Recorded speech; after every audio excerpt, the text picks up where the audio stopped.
What's up, everybody? Welcome to episode 132. Oh, good God, we're getting really up there now. We're old. Of the Sonic Movie Show. My name is Ethan, and with me here to talk about stuff is Devin. Grow up, loser.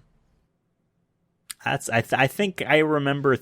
I know I remember that line, but I remember after the movie. Voiced movie, I just said like Konnichiwa or something because that was one thing they said. But you said like that doesn't count, so I'm like, okay, fine, I'll pull something from the subtitles. So like, he could have maybe not said that, but that's what it said on our end in the subtitles. I remember after the movie was over being like, what quote is he going to use? And that was in there. There's a few others that are fading from memory because I saw there's a couple, this movie a few days I feel ago. Like that one summed it up for me. Like just Wow.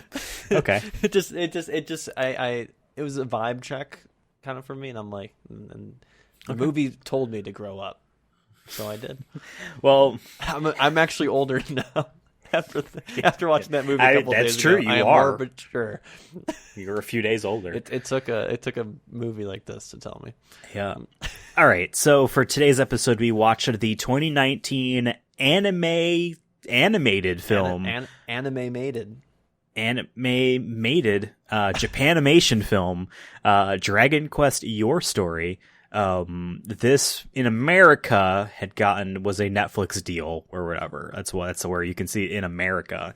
In Japan, I don't believe it came to theaters because I don't have a box office for it. Which is kind of crazy to me because of how important Dragon Quest is to Japanese society. I was gonna say I saw that like Toho had like in the credits was part of it too. So they usually have there probably theaters. Was theater runs and I just couldn't get information. Maybe it was like a TV special or something. This was not a TV special. I could tell by the production quality. Shrek Christmas. No. But I mean, let me put it this way: if they're showing, the Evangelion, films in theaters at the time, True. and the Persona movies were in theaters as well in Japan, and every single fucking Pokemon movie, they make like one a year now. Those are still in theaters in Japan. That's crazy. The Pokemon movie, I get that's kind of like their culture or whatever, their geek shit. But is it really that? I need and to go the quality to Japan of those just to movies see have never been good. Of the Pokemon movies, I want to know in your average Japanese high school, out of let's say a class of 500, how many of them are going to go see the new Pokemon movie? Are we talking I don't know, 10 people? I don't 15, know. I mean, kids, 200? But Pokemon, kids. Is that their Avengers? You know what I mean? When we were in school, no. the first Avengers came out in high school. We were seniors, and I remember everyone's like, yeah, I saw it. Is that Pokemon? They're like, oh fuck, Lugia's back. No, but it would be for My Hero Academia or One Piece or any actual anime that high schoolers are watching. Kids love watching Pokemon. To be fair, the Marvel movies do well in overseas as well. So I wonder if they're yeah, Iron Man, bro, he's back. But we did not watch Iron Man. We watched Dragon Quest Your Story. So before we talk about video game movies, we like to talk about the video games themselves and what we know about them. I imagine you know extremely little, but I mean, maybe you'll surprise me. What did you know about Dragon Quest before this movie? I know I installed the demo on my Nintendo Switch for Dragon Quest Builders or whatever, and then I don't think I actually ever played it. I know it looks like Dragon Ball Z because I think the Dragon Ball Z folks are involved in the art direction of it to some capacity, or maybe they were back in the day, or maybe they were inspired by it. It just kind of does. I will say that this movie felt a little bit less like Dragon Ball Z, but from the games that I've seen, and that's mostly Dragon Quest Builders, it looked like Dragon Ball Z a little bit. But I've heard the name, but I didn't think it was really a big popular thing. That what you're saying, I always felt it was just oh, it's just another fantasy game franchise that some people there's care about. Millions of JRPG series that just come and go on the PSP. Yeah. If you showed me this and then a couple different ones that have a similar name at a Game Awards, I probably wouldn't be able to remember which one was which. Gotcha. I know not a crazy amount about Dragon Quest, but in terms of specifics on the games, but Dragon Quest is one of the most important video games in Japan easily, and I would say of all time. It is what made console RPGs popular at all. So Japanese people, so Enix was the publisher, and this was years before they merged with Squaresoft to make Square Enix. Enix was a very much a money-driven publisher of like, we go where we think we can make money. So what they did as a publisher was they would basically, this might be a little bit toxic in today's world, but hold a contest to pitch a game to us. If we like it, we will fund it and publish it. And I don't know where along the lines Akira Toriyama came in. He is the Dragon Ball artist. He is the creator of Dragon Ball. He is the guy that makes all the character designs in every Dragon Quest, in every Dragon Ball Z character. That's him. Now he has nowadays a team of people that can recreate his art style. He'll draw the original character idea and they actually animate it. But regardless, I don't know if he was a part of this initial pitch or if he really liked the idea and just insisted he came in on it. Because this Dragon Quest was around the time where like Dragon Ball, the original, was starting to really gain popularity. And before his manga publisher said, hey, kids really liked the fighting tournament arc you did at the very end, so just do that now. Yeah. And make them older. Get rid of the monkey tail. He needs to be cooler. But regardless, yeah, like Dragon Quest was inspired by Western computer RPGs like Wizardry and Ultima. Those people loved these American computer RPGs. They wanted to make something like that for the Famicom, the Nintendo Entertainment System in Japan. So Dragon Quest came out and it just blew Japanese people's minds. It was a super popular RPG, very, very, very fairy tale like and classic. I'd say the best way to describe Dragon Quest's vibe is classic, in the sense like you're saving the princess. Yeah. Like, I don't even know why they call it Dragon Quest, besides the fact that dragons are a classic thing. Dungeons and Dragons. It honestly could have just they've been never. like, they heard that name and they're like, yes, this is a Dungeons and Dragons thing. To my knowledge, the villains of almost any of these Dragon Quest games are never dragons, and I don't think your goal is to find a dragon. Or be a dragon. They might be around, and you can fight dragons, but regardless, Nintendo saw the obvious success of Dragon Quest, and they said, hey, we would like to pay for the publishing. We'd like to publish this game in America. And Enix said, sure, if you're going to front the bill. Nintendo brought Dragon Quest to America on the Nintendo Entertainment System. They had to call it Dragon Warrior because they were afraid of a lawsuit from Johnny Quest, some 80s TV. I almost called it an anime cartoon. Or Dragon Lance. Maybe, but like the quest part was what, so they called it Dragon Warrior. And it wasn't until Dragon Quest 8 on the PS2 did they finally call it Dragon Quest in America again. So we had them Dragon Warrior all throughout the 90s and 2000s. I'm not gonna lie, Dragon Warrior sounds a lot more BA, in my opinion. Like, in terms of like, that sounds 80s. Like 80s classic. I'm like, warrior. I want to be a warrior. I want to be jacked. I want to have a sword and get the girl. Yes. It bombed in America. No one bought it, to the point where Nintendo Power gave away copies of Dragon Warrior. Imagine you get a magazine and it came with not a demo, a full fucking game, and it's an RPG that's long. Yeah. Like, how ecstatic would you be? Like, awesome. Nintendo really tried to make RPGs popular in America. They tried it again with Final Fantasy, and that worked. But then, like, that's the weird thing is Dragon Quest never stuck around in America, doesn't have this cachet. Unlike a game like Final Fantasy does, or any of the Square Soft stuff, just because it didn't stick around the first time. And nowadays, like, if you were to boot up Dragon Quest XI, which is the newest one on PS4 and Nintendo Switch, you might think some of this stuff is a little weird or a little goofy. It's because there's no nostalgic tinge to you whatsoever, because you've never even seen these. Yeah. Let's say you've never played a Mario game before, and you finally play a Mario, you're not going to think the Goombas are weird. Just you've seen them around and stuff. You're aware, Dragon Quest is so rooted in nostalgia and being classic and staying with what works, that, like, it just doesn't stick in America. Even though the games do come here, I don't think we missed any of them. I think we got all 11 on the consoles they came out on, besides maybe some of the early ones, but big difference between Enix and Squaresoft. Squaresoft was always like, with Final Fantasy, the newest, most craziest graphics on the next gen consoles. That's where we're going. We're pushing the limits. And Enix with Dragon Quest was very much like, we will stay where we will make money. The most popular system is where Dragon Quest goes. So the first 4 games are all on the Famicom. Then 5 and 6 are on Super Famicom. 5 is what this movie is based off of. 7 was on PlayStation. A game this is based plot. off Dragon Quest 5 specifically. Okay. And they kind of say this at the end, but if you don't know, then it might not be obvious. Yeah. He has the cartridge in his hand when they do the flashback, and they do say Dragon Quest 5, but yeah, no, but that's not the point of this movie either. I honestly thought that was like, oh, this is the future. It's like, we're going to have a Dragon Quest 5 or whatever in the future, and it's going to be VR. That's how I interpreted Well, we'll that. talk about when we get there. But that's my lack of knowledge, where I'm like, That's oh, fine. cool. Wow, they really have an old vintage logo in 2040 or whatever the fuck. Right. Yeah. 7 was on the PS1, 8 was on PS2, 9 was a DS game, because that was super popular. I played that one, and I played a remake of 4 on DS that they did. 10 is an MMO on the Wii. That they've then brought to 3DS and Wii U and Switch. It's only available in Japan. Even if you bought a Japanese Wii and like everything's legal, you purchased it all, they'll still search and see you're too far away from Japan. You don't get to play. You actually have to be in Japan to play that. That makes and sense.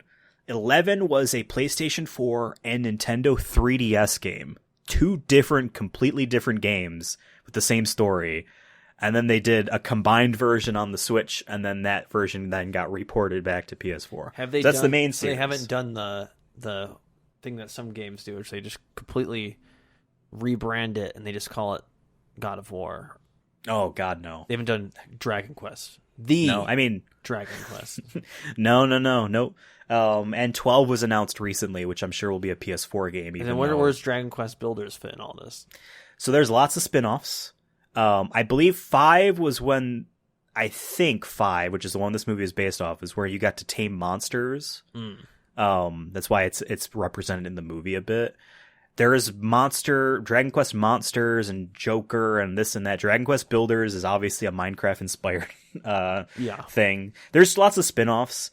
The most upsetting one, there is, the board game Monopoly.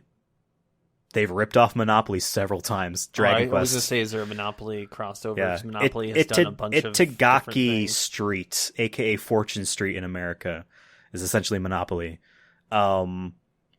Square Enix made a Mario basketball game that they threw some Dragon Quest characters in on the DS. But we don't get some of the spin-offs. And, there is... so one of the most upsetting things, in my opinion, is there's Dynasty Warriors. Those games where it's just you and there's just an army, and you're fighting all these dudes, but you're just laying waste to millions of people. Your attacks hit 30 people at once. Everyone goes flying. It's very much, I don't want to say no skill, but it's all flashy moves. They make a bunch of these Dynasty Warrior games, this other company, Tecmo. And then, Nintendo will be like, hey, want to make a Zelda version of this and a Fire Emblem version. So, there's random brands that they make these style games with. They've done this with Dragon Quest twice. And Dynasty Warriors and Empire Warriors, I think, are the 2 series that the main company makes for themselves. When they made Zelda one, they called it Hyrule Warriors. When they made Fire Emblem one, they called it Fire Emblem Warriors. Now, if you called the game Dragon Warrior in America, wouldn't it be awesome to call us Dragon Warriors? No. It's Dragon Quest Heroes. I fucking hate that. So but what if they did a Sonic one and call it Sonic Warriors? Sonic Warriors. Yeah, it sounds like Sonic Forces, though. Yeah, honestly, it just sounds like Sonic Forces. Yeah. Again, that's probably why they didn't call it Sonic Rangers, right? And they dropped Frontiers, because we don't want to, And Sonic... Actually, there was a Sonic Heroes. Squad. Yeah, oh my god. One of my Sonic favorite Party? things about Dragon Quest is their titles. I love long-ass titles. They love long-ass titles. Dragon Quest XI's full name is Dragon Quest XI... What the fuck is the title? It's long. The Return of Xander Dragon Cage. Quest XI, Echoes of an Elusive Age is the full name. Dragon Quest Heroes 2, World Trees Woe and the Blight Below. That's fucking awesome. I love that long one's a good titles. one. I'll give him credit for that one. 9 was Dragon Quest 9 on the DS was called Sentinels of the Starry Skies. It's like SSS.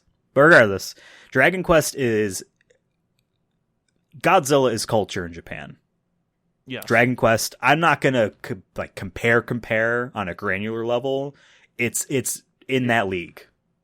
It's in the league with Ultraman. It's that important to the point where Dragon Quest games do not come out on school days because kids always skip school to go buy Dragon Quest in Japan. The government had to ask Enix not to release them on school days for that reason. Now, that's rumor, but it's really strong, and they only release on Sundays or whatever the day off is in Japan. Day. The Lord's Day. The Dragon Lord's Day. So yeah, Dragon Quest is an extremely I wonder if important it's franchise. It's like their Star Wars. It is. That like it's 100%. Even if you don't play it in Japan, like you know it. Like everyone knows exactly. Darth Vader. Even if you've never seen a Star Wars movie, you're like, yeah, Darth Vader. Exactly. Skywalker so guy. Yeah. that's the what I'm. That's like the context I need to have for when we go into this movie. This is extremely. I'm kind of glad I Japan. didn't have this context because I think it'll make my opinions on this movie more interesting. That's fair. And like, hey, like we can talk about the movie a bit now. It assumes you know this. It assumes it's like if you watched a Mickey Mouse movie and had no idea what he was. A Mickey Mouse movie is going to assume you know Mickey Mouse and vague things about him, right? Yeah. Like, to the point where, like, you know, again, like, we're talking about classic, and that's the vibe they go for is classic fantasy, but, like, with their versions of things, so ingrained in their versions of things that is the you know, it's weird to explain, especially since I haven't played most of these games. I've never finished any of them, never gotten close, you know what I mean? I'm not an expert. There's never a name for the main character. He's always hero. Your character is the hero. That's why when Smash Brothers has the Dragon Quest XI person in it, his name is Hero.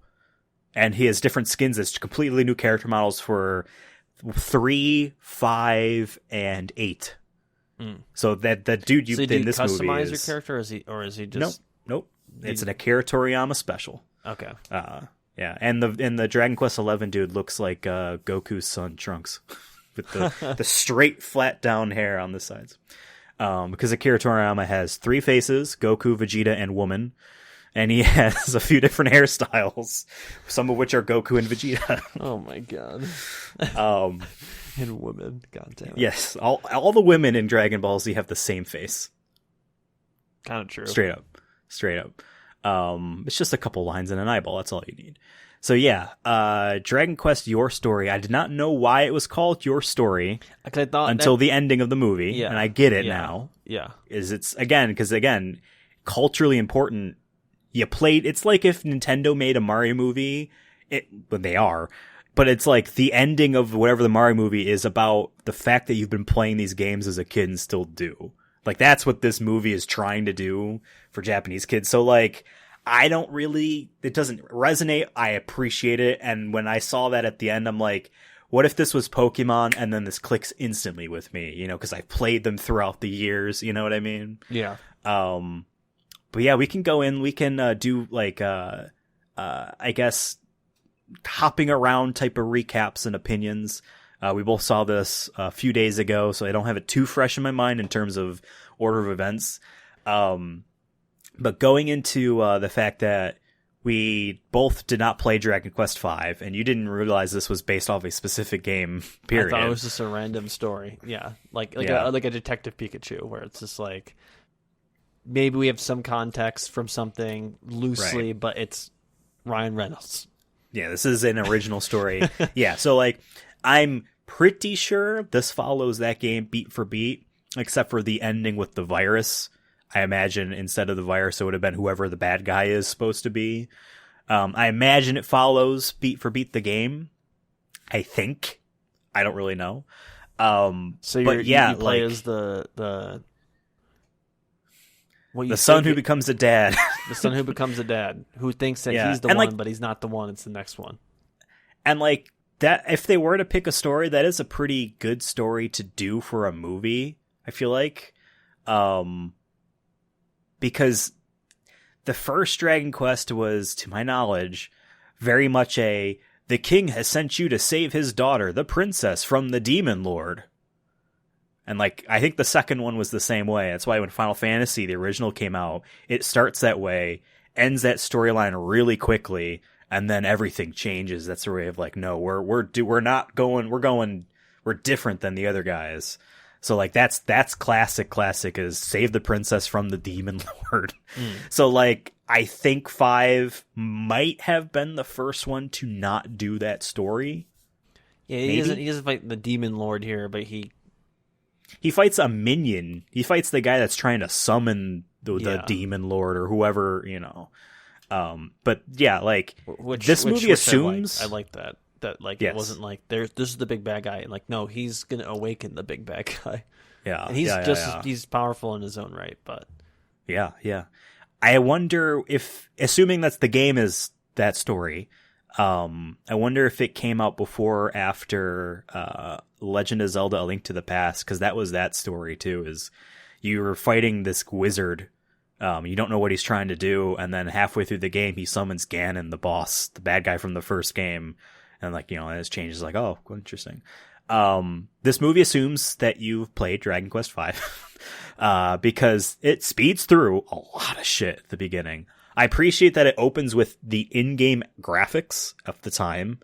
I was worried. I appreciate that. Even though I saw the thumbnail, like on Netflix, it shows like the thumbnail of what the movie's gonna look like. I was nervous. I'm like, how long is this gonna go for? Because I can't.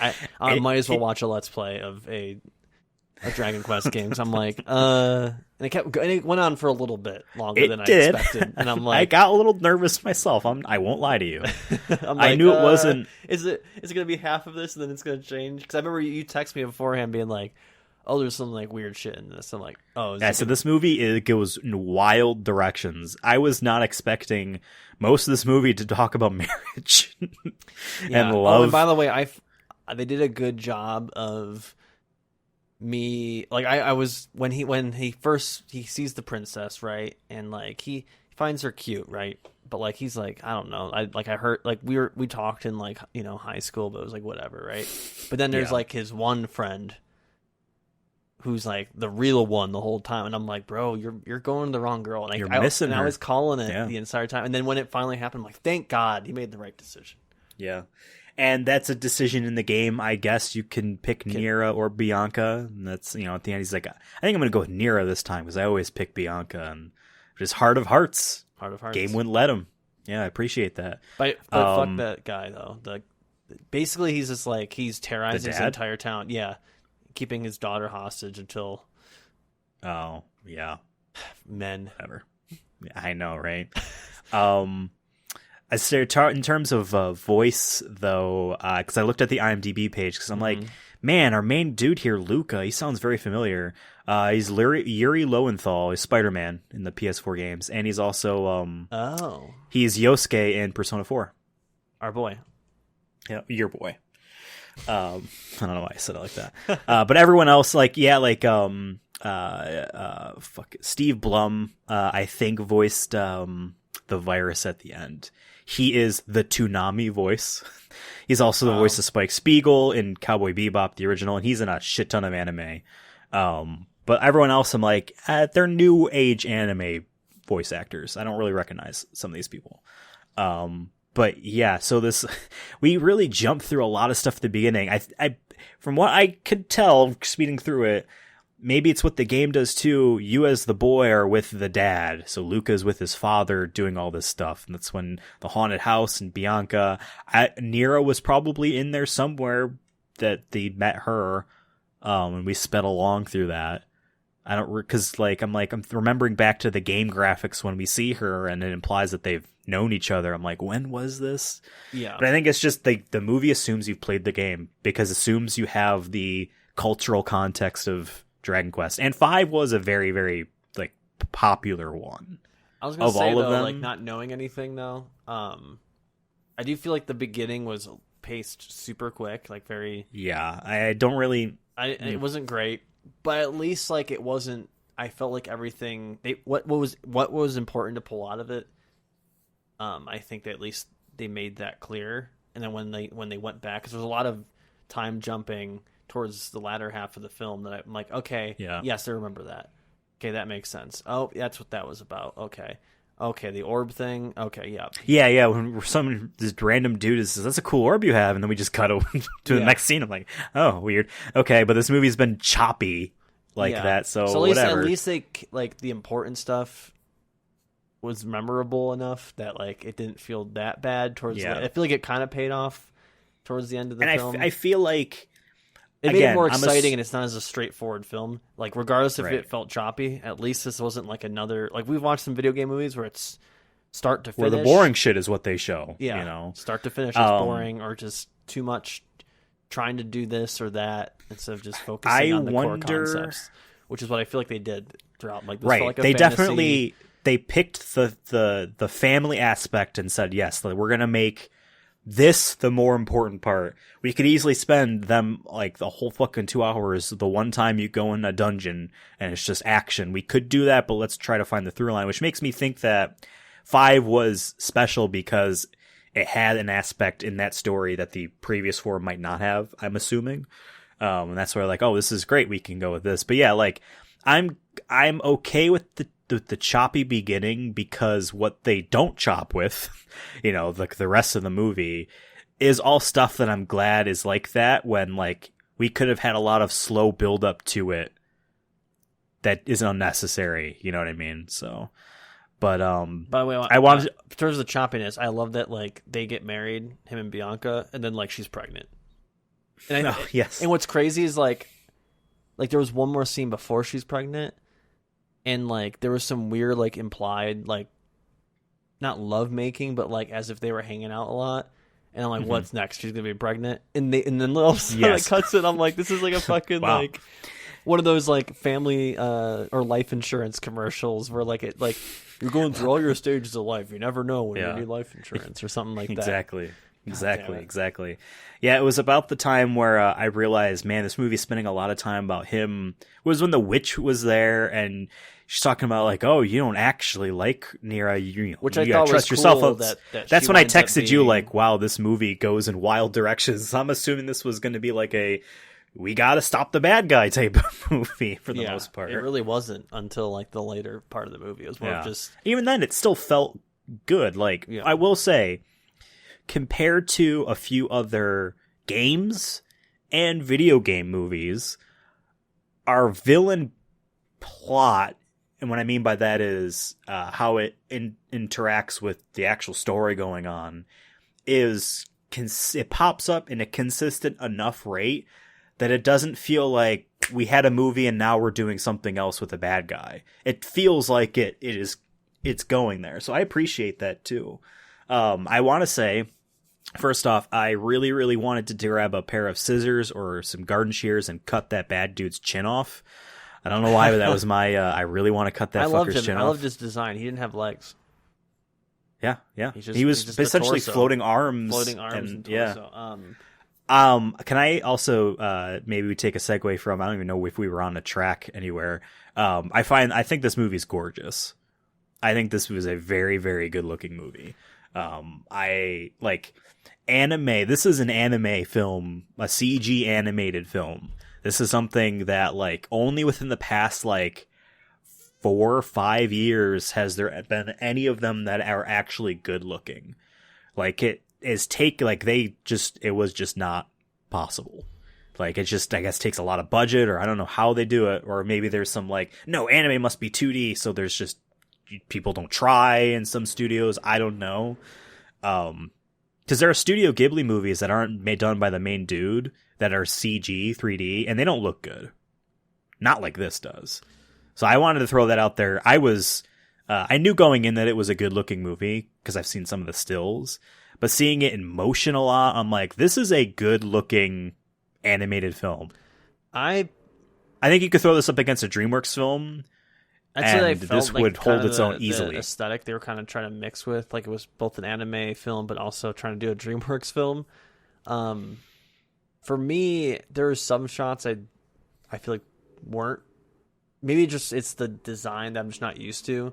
Like there was parts where like when he's a kid, he's screaming and stuff, and the way he's yelling in the camera angle, it just looks super goofy to me, and it was hard for me to take it kind of you're right. seriously. Yeah. We're like, oh, he's upset. I'm just like, okay, this is anime as fuck. There's some anime shit where like a reveal is obviously happening. Like he can't get the sword out of the scabbard, right? In that scene. And he's struggling with it. He's got it between his knees and he's pulling it out. We've all done that with something before.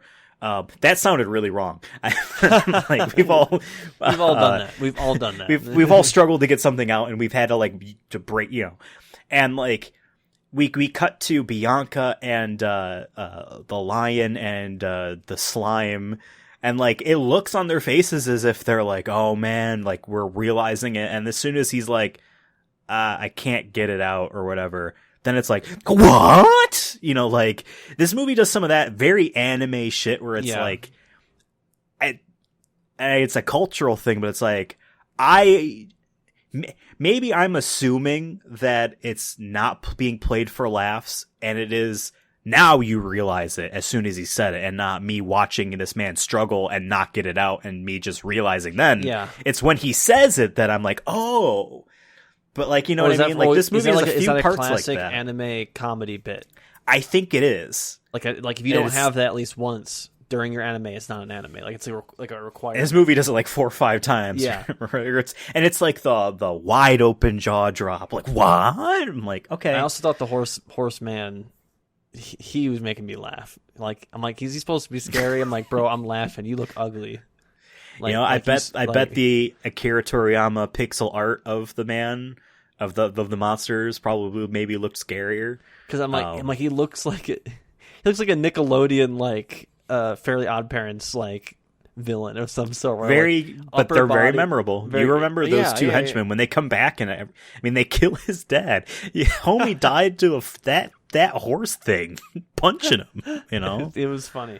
I liked most of the scenes. I don't know if I liked it that much to say like I put up the same tier as like DreamWorks, but I see what they're going for. I still felt like it was maybe a smaller budget than a DreamWorks movie probably is, but I didn't hate it or anything. I didn't find it like ugly at times. There was a couple of scenes where like he's running across a mountain or a bridge or something, and it felt like everything else was so still and he was just running, and I kind of wish there was maybe some stuff in the environment to make it seem like it's not just there were flat. Some diorama looking shots of like the town. Which, if that's what they were going for, then and some of those are like for me it's like we've seen a lot of animated films in America where like there's weeds blowing in the distance, there's birds, there's fair. So I feel like it's my attention to detail. I guess like I wanted a little bit more out of that. That's fair. But there was beam fighting, and that looked cool, and I'm a fan of beam fighting. You have it in Dragon Ball Z, you have it in Godzilla. It's just, that's anime as fuck. I'm team beam fighting. And we need more beam fighting in, like, America, like in Avengers and shit. Like, we need more of that, in my opinion. Who would that be? I guess Iron Man again with the find a way. His hands. Find a way. Life finds a way. Dinosaurs be beam fighting. Or if we're going to keep having wars in real world, at least do beam fighting. Jesus. Fair. Missiles, old news. I want beams. I did like the fact that so this movie begins with okay, you're not necessarily avenging your father, but like, your father dies. It's a family oath, kind of. Yeah, and he has to become a man to live up to it. And then he dies. He turns to stone.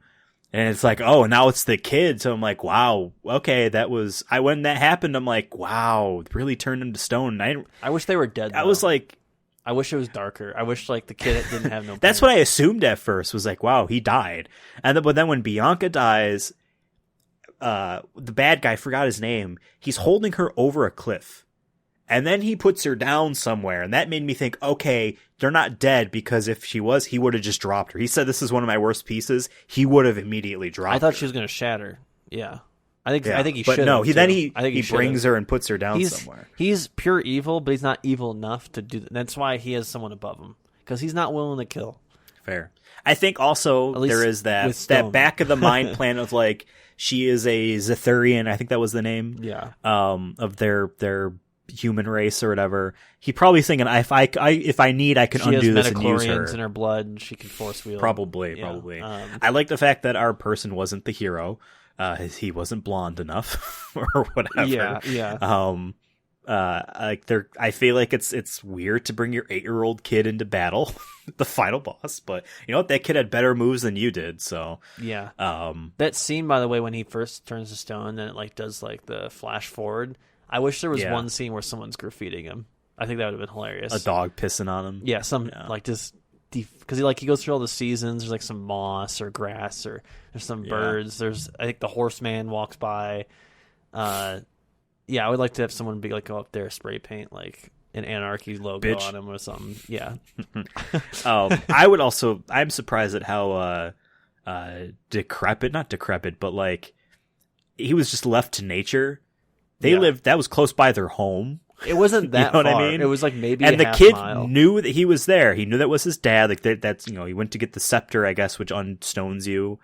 Maybe in the flash forward, when the flashes, cuts through time, show the kid respecting at his father's grave, with the fat man that cooks. That's really sad.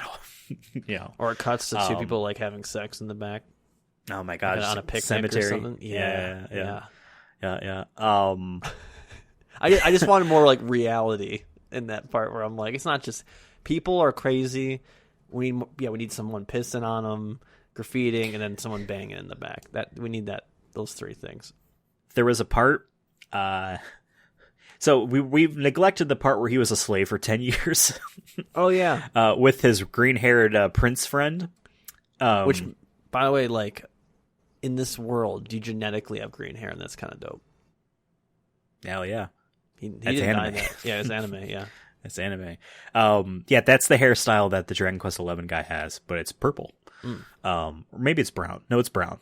It's not purple. Oh, that's boring. I'm thinking Trunks has purple hair. We'll talk about the slave thing in a second, but one of the things I found really weird, like his friend, they were friends, and he's playing up an act of, you need to call me Prince Harry or whatever. I'd be so sick of that shit by like year 2. Yeah, not year 10 is when he finally says, okay, stop. Like, Jesus. But when they go back to his castle and then like Luke is like, all right, I gotta go do stuff, find this heavenly hero or the sword or whatever. They moved on from then green hair boy Harry comes over and then he just says, your dad saved my life one day and I owe you. So okay, then follow me. You're coming with me then. Like, I guess I'll never see you again. Like he comes back to his kingdom. What if they moved on? 10 years is a long time for a kingdom not to be. Who's running it? Exactly. I have questions. What if the dad could be dead, the mom could be dead. He has no siblings. It's given to a viceroy or someone else. That's a whole other like sub movie they can do. They have like they have a Dragon Quest Harry side story. Yeah, and it's there's a king that's not supposed to be up there, and he's of course so bad and evil, and then Prince Harry saves the day. I like how it wasn't until they said it. We were talking about like bits happening where we're like, okay, we get it. He can't do this thing, or that is funny, and then the characters react and laugh or gasp at it. I will say I did not see the Dr. Aegon as dragon. That just hit me just now. They mentioned it, and then they're like, "Oh, you're oh," and I'm like, "Are you fucking kidding me?" Of course. And they're like, because they mention it, it's like just enough time where they're like, "Yeah, you need to go find a dragon, and there's one hidden as a person." And I'm like, "Okay, we're probably gonna see him later." Well, I just know movie-wise, once they ran back to him, it's the only person they talk to in the town. So I'm like, yeah, it's gonna be that guy. But that Dr. Aegon, no, that's new to me.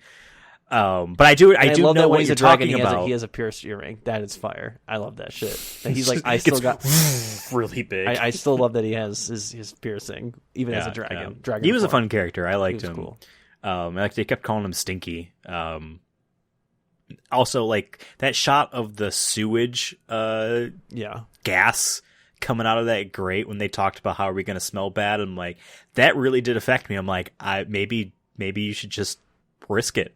Just don't do that and risk it. And then they fall to their deaths essentially in the water. Thank God there's water. Yeah, they go down Niagara Falls there. Jesus, they'd have to be really deep. I mean, the barrel would survive the initial concrete impact of hitting the water. That barrel actually took a big licking, like, throughout. Oh, yeah. And then they went from that to... They went from a Disney ride to Assassin's Creed jumping in that hay. Yeah. It was a wild start for them. Yeah. I'm avoiding talking about the ending stuff. Is there anything... we spent a lot of time with marriage. The tiger remind me of He-Man. That's what I was thinking of. A little bit. Okay. Remind me of He-Man, his green tiger there. Except this one's orange. I think Dragon Quest V is when the lion makes its first appearance. You can ride one in Dragon Quest Builders. I have that on Nintendo Switch. I don't have the sequel. Yeah, I think as far as our characters go, I liked Luca. I didn't really care for Harry. Sancho, the fat man that his father knew, I don't really care for him. I liked his father, I guess. Bianca was cool. Nira was okay, and then I understand her mode, like, she had agency at the end. Like, okay, that makes her cooler.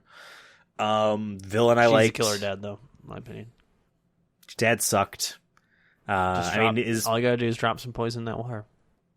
Oops, and then he you're had queen. a stroke. Yeah, you're queen. Yeah. Then you can pick whoever the fuck you want. Yeah. Easy. Although I'm sure she would have been able to say no. Like, I don't like seeing how he reacts to her. I feel like if she put her foot down, he would back away and be apologetic. I don't see him as like a controlling father, but one less person that's controlling you. Yeah. Bjorn, the giant monster. Yeah, cool. He was cool. He was a Shrek monster. There's a lot of Shrek. I think it's the DreamWorks aesthetic. And then he was like, I'm like, you could have put him in the Shrek movie. And I've been like, yeah. I don't know about that. He looks like a Shrek. He looks like a mix between. He actually looks like what Donkey and Dragon's kids should look like. I guess I'll say fair. Even though I do love in the first Shrek movie, I do love that they're all like little dragon donkey things. I do like that design. I always thought they were cute. Again, it makes you think, how did that happen? Dude, you'll never know. How did you fertilize those dragon eggs, Donkey? He went in. That's all I'm going to say. Yeah. Yeah, I liked the twists and turns this movie did. Like, it starts off with, a quest. His dad dies, for me, and then there's slaves, and we leave. Of two halves for me. Like, I didn't really like the first half too much. Like, I thought it was fine. And like, it was kind of choppy, but like, I was like, okay. But then the second part, I feel like kind of paid off for all the choppiness for a little bit, and I'm glad that they didn't elaborate too much on things. Like, yep, this adventure happened. They did this quickly. Okay, it's a montage. Yeah. We don't have all day. But like, even it wasn't until like, that last like big twist, I was like, okay, this is kind of neat. This is interesting. Yeah. I don't think the movie is amazing, but I'm like, I can appreciate that like it went against the grain of anything we've seen in terms of video game movies. That it's self-aware. Are you talking about? I'm talking about the big plot twist at the end. The video game aspect, or just the going with the orb thing? With just the idea that like this is a video game. This was a video game. Okay, yeah. Yeah. No, like, we haven't really seen that too much, if at all. Yeah. Except for maybe like the latest Jumanji movies where it's from the beginning. That doesn't count. But like Warcraft wasn't like, oh, we didn't zoom out to an old ass computer and some door clicking. Yeah, drinking you're a Mountain right. Dew with Cheeto stains on his shirt. Yeah. Although if the Warcraft movie zoomed out and it was that South Park episode where they played World of Warcraft and it's the really disgusting fat slob that they had playing the game, that would make me like the movie more. Be like, all right, if you're willing to make fun of yourselves, fair. But the payoff is like the entire 2.5 hour movie, and it's the last 5 minutes, and none of it matters. And it's him getting yelled at by his mom or some shit, or his wife. He's like, do the dishes or something. But no, I loved this ending. My mouth was agape when the virus came down, and as soon as he turned the textures off, I'm like, no, this is so sad and fucked up. It was cool though. I loved it. It was cool though, because like, and it kept you puzzled at the beginning because it had like that like very blocky, like it was like, okay, like is this futuristic? Is this and then like when he does this subconscious thing, when he drinks the potion and he goes to sleep or whatever, and it changes the self-selection protocol, and he picks Bianca, I thought that was like a weird way of showing a subconscious. Yeah. That was it. And then they bring, because it's like the bad guy wins, he opens the portal, and then just this inverse mountain of cubes or whatever comes down, cool. Everything freezes, and I'm like, oh, is this? And then like I didn't want to believe it right away. I'm like, is this a glitch? Is this like the idea is it's a glitch? But then no, it's like it's more than that. But then yeah, no, that it was cool. I will say I loved the look of the virus thing. He has a name, and he looks so alien and off-putting and weird. And obviously that's by design because he's not. The game is this is a game. Yeah. He's not the game.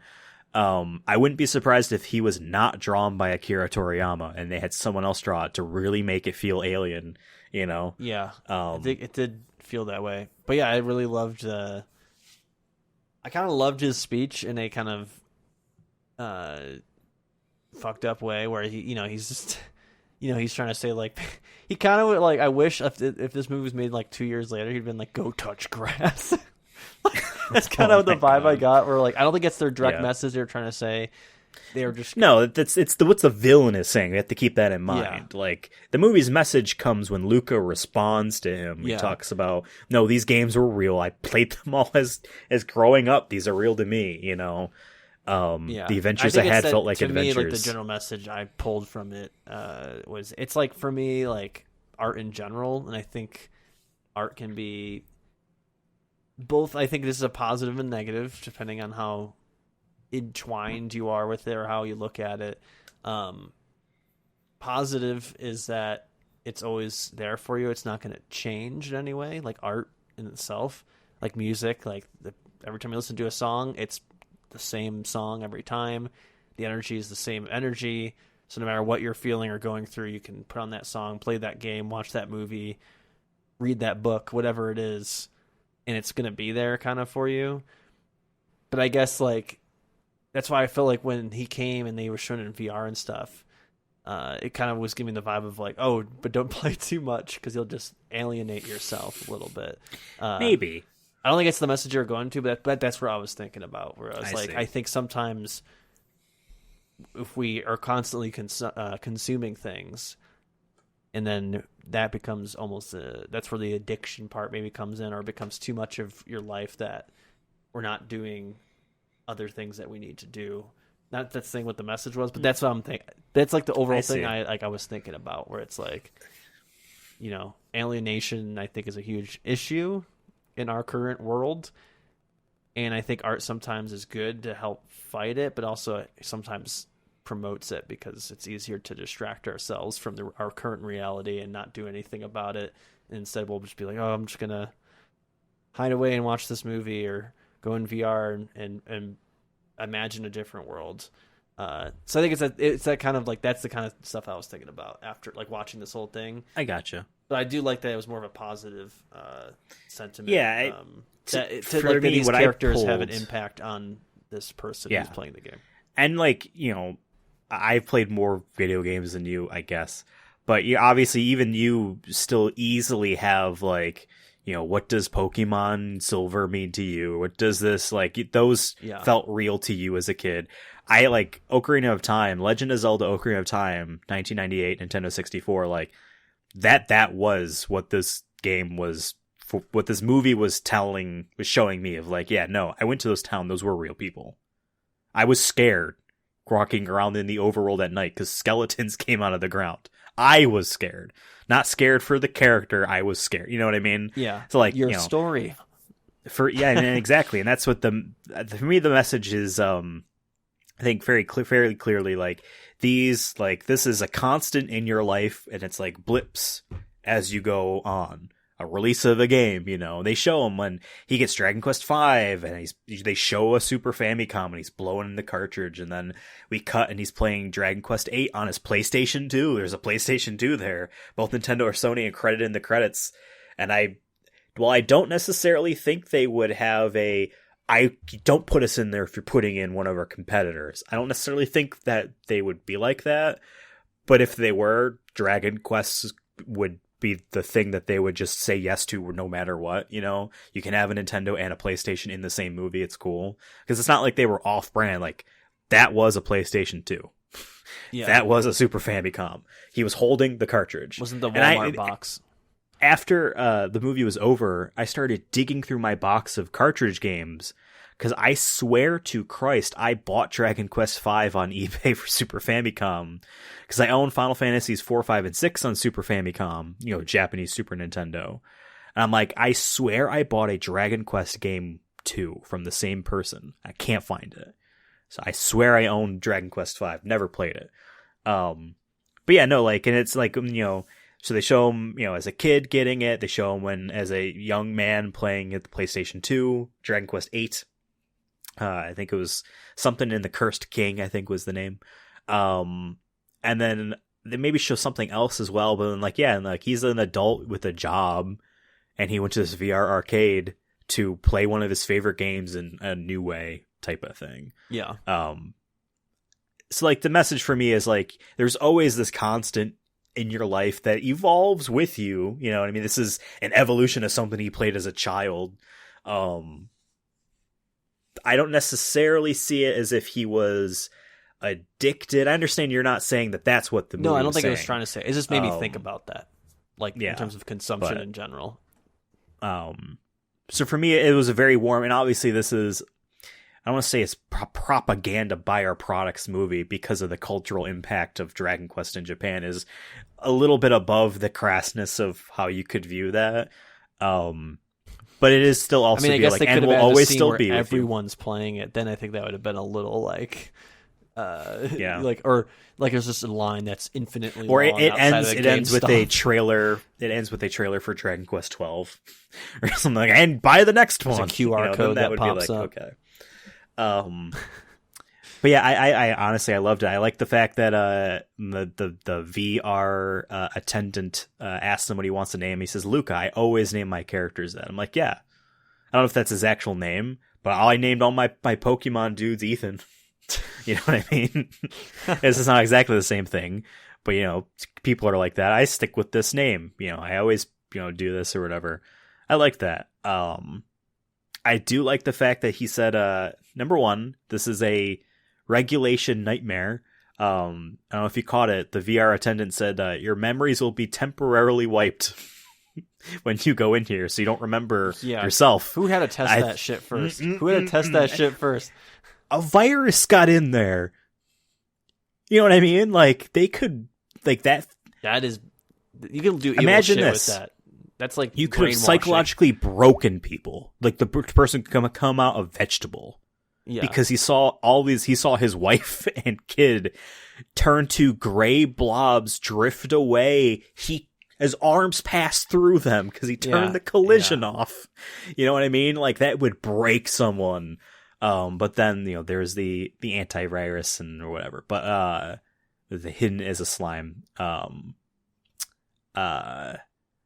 Yeah, so like the regulation nightmare. Also, he said, like, it'll feel like you've been there forever, but it's only been a few hours.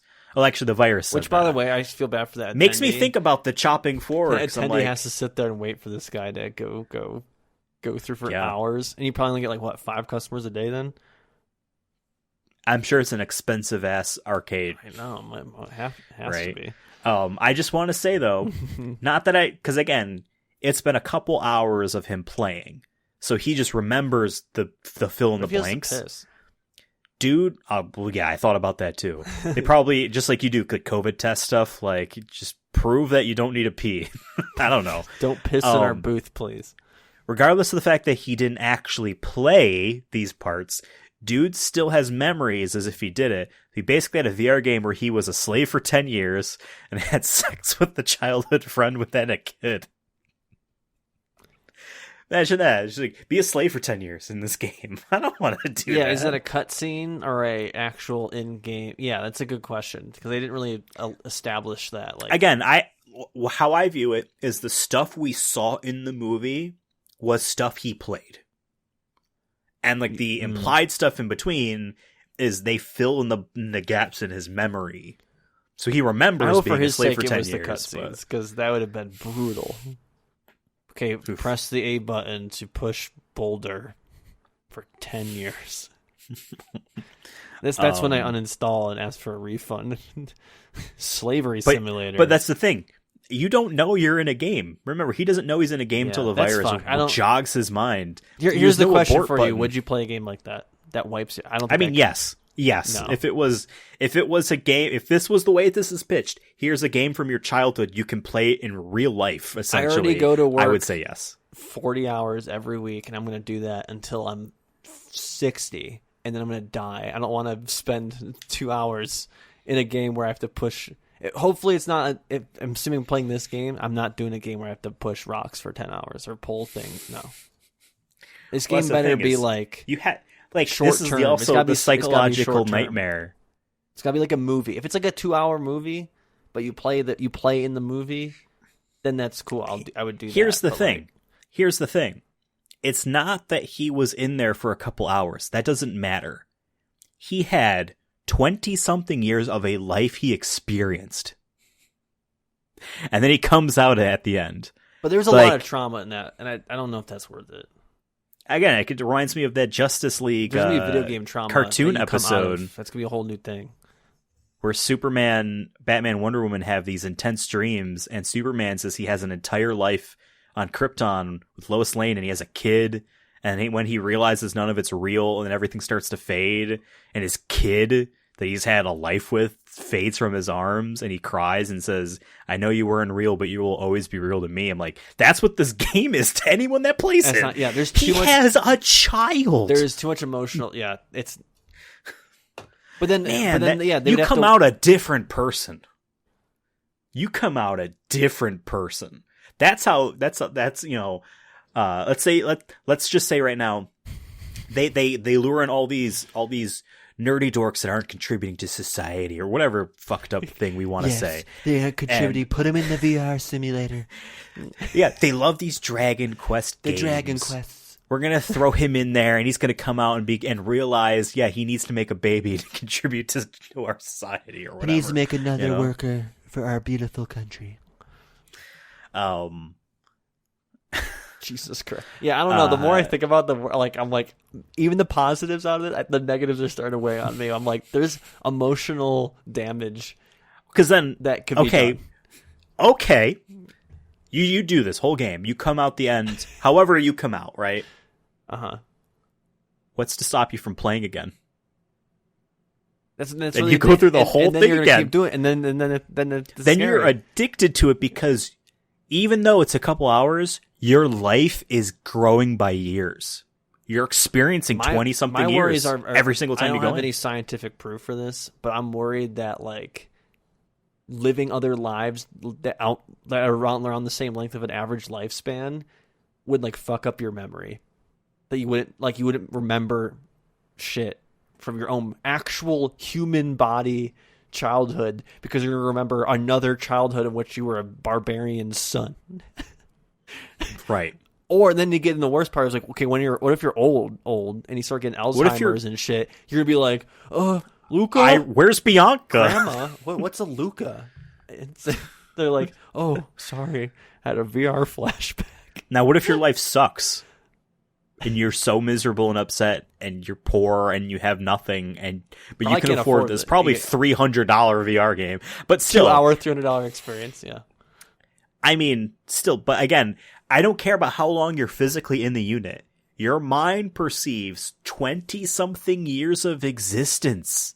Yeah, it's gonna even more so because you turn to stone. You know, that's trauma, bro. Being stuck in a mold for it said 10 years. It was another 10 years. 8 years. It was 8 years. Alice was 1 8. year, but would be now. So here's traumatic. The thing: the movie follows Luca the whole time until he turns to stone, and then we cut. We cut around, to be fair, but still we follow his story, your story. And then, when he turns to stone, and then we get Bianca turns to stone and all that stuff, then we cut 8 years later and we're following Alice a little bit till he frees his dad. I'd like to imagine, because the character Luca doesn't realize it's been a time gap until he's told, that the player doesn't have to wait 8 years, So there, at least we skipped that trauma. I also want to know, like he is active, right? What if you die? They didn't show like what happens if you fail. What if your monster kills you? Just is it game over? You lose all your money. Is it like an actual arcade game where you run out of continues? You die at childbirth. Sorry. Jesus. You tripped over. You couldn't get Bianca pregnant. Game over. You're sterile. Sorry. Yeah. It actually reads your body fluids and be like, sorry, you can't play. You're sterile. That's so. You won't be able to get Bianca pregnant. Yeah, the more we talk about this, the more I'm like, there's a lot of logistical issues that they would have to figure out before I put myself in. I'd be scared that I'm going to come out a different person and not for the better. And I mean, because literally the ending scene is like, oh, what are you sitting there? What are you pondering about? And it's like, oh, all you guys are about to disappear because it's the end of the game. Right. Well, he doesn't say that to them. I know, but like, yeah, that's what he's thinking. That's worse. You know? Yeah. I think honestly, the closest thing to this is like a dream, like having dreams, but having much more control of them. But at least a dream is like, maybe feels like, I've had like long dreams before, but it feels like maybe an hour. But it's been like 5. So like I'm trying to equivalent to that, but like I've had dreams that have fucked me up too. Like I've had dreams where like my parents died and shit, and I'm like, ugh.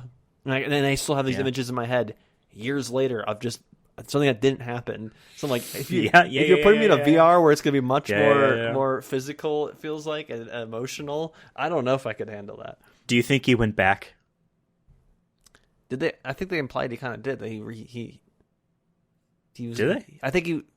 Well, there's that weird scene. He's like, I think this time I'm gonna pick whatever her name is instead of Bianca. No, that was when he went in. There was some weird flashbacks, but yeah, you think he went in? Oh yeah. Now here's the other thing. I mean, why just Dragon Quest V? They could probably do that with the other games or other games in general. Jesus. Play Silent Hill 2. Horror experience. Oh my god. And you know nothing. Because that's the implication for all this, is your mind is wiped. Right. And you go in and you are, what's his name in Silent Hill 2, trying to find your wife. And then you find out you killed her. Yeah. Holy fuck. Oh, and what if in the Silent Hill 2 VR thing, what if you do the things in the correct order and you get the goofy ending where the whole time it was Shiba Inus in a flying saucer making the town that way, and it was all fake? That's your reality. When you leave, you're like,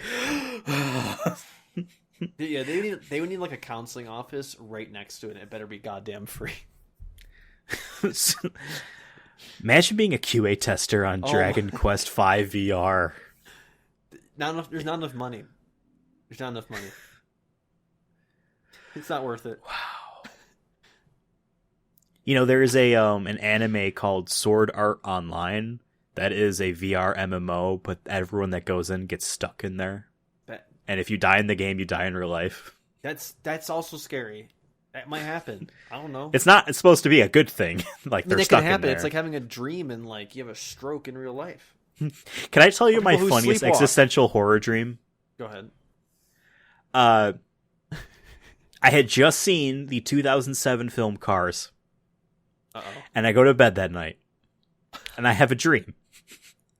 Where either I'm falling or I'm suspended in air. Does not matter. Because everything around me is black. Yeah. I've had one of those. And I'm there forever. But I'm not alone. I have the frozen visage of Cars, like the red car, Lightning McQueen from Car. Owen Wilson, Lightning McQueen, that's the name, and he's there too. And it's just me in this frozen image, suspended in animation, forever. It sounds like that was Gmod my nightmare. Server that broke. Honestly, it was, but like I didn't have endlessly in there. I didn't have a body or anything. It was just like as if I'm frozen in time, and that's all I see. And my brain is still going, and I was like that forever. That was my dream. And then in the distance, you're ka-chow, fucked ka-chow, up. Ka-chow, ka-chow. So fucked up. I like the movie though. Yeah. I like this movie, not Cars. I like this movie quite a bit. I would say it is one of the better video game movies we've seen. I think it looks very good. It gave us a cool discussion to have. which most like we weren't talking about that with Blood Rain. Say Assassin's Creed. Say Assassin's Creed. Which Assassin's Creed wanted us to have a conversation, and my conversation was, what do you want us to talk about? Fair. That movie's towards the very, very bottom. It's floating on top of stuff like Blood Rain and Hitman. Yeah, but, our barrel of trash or whatever. But this is definitely towards the top, just because it was fun. It looked good. If you open the lid, you can see it. Okay, there. Not everything we watch for this show is in a trash can. I don't like this analogy you use. You like to bring this up every now and then, where everything we see is in the trash. Super Mario Brothers was not in the trash. Okay, Street Fighter was not in the trash. Goes in the trash. No. Well, then your analogy doesn't make any sense, because anything you consume goes in the trash. You eat pizza, right? Where's the pizza box go? Recycling. Does it? No, not for me. That's what I'm trying to say. Like, hey, everything goes in the trash eventually. That's a good thing. So then, what you're saying is the stuff at the bottom is clearly thrown out first. So that means we saved the best for last? But no, I don't like this analogy. We're throwing this out. So now you get to put my trash can in your trash? Yes, your trash can goes in the trash. All the good movies go in the fridge. Here we go. Where they're frozen forever. That's not what a fridge does. Turn up to 10. This is one of the better video game movies we had seen. I enjoyed the fact that it was a video game at the end of the day. You know, the movie was about the idea of playing video games in a positive way and not like a Ready Player One weirdness. I'm glad we don't have to see that movie. I'm glad. Seen it. I haven't either. It could be your favorite, though. You don't know. I think I'm good. Anything else you want to say about this before we wrap up? No, I think, like you said, it's pretty up there in our movies that we've seen. I think in the past we've sometimes done rankings for it, and that's why I use my garbage analogy, because I don't have to use a number. But if I had to get a number on it, I would say it's around the 8. Tier. It's the high tier. It's 8. For sure. So very surprised at the directions this movie went. I was surprised with its twist ending. I was literally, like I said, mouth agape, and I said no. When the virus said textures off and said gravity off, I'm like, no, this is awful. In like I fear for the character's life type of way. So like I rarely get reactions like that where I'm a mouth agape. That gets the point. Yeah, one last question I have. Is there an animated porn of them having sex to create that baby? This for the movie? Not that they made, but like someone made. Because there's like, the like online right now in real life? Yeah. I mean, probably. You think so? I'm probably sure there's Rule 34 about anything popular, and Dragon Quest is popular. So yeah, absolutely. But I want specifically these characters from these movies. I wonder, like, how old are they, by the way? He had facial hair. Okay, so did some kids in middle school. Oh, the game is real life? Yeah. Well, no. He was an adult. Well, I'm saying, sorry, the characters in the game. He had, after they were slaves for 10 years, he had facial hair.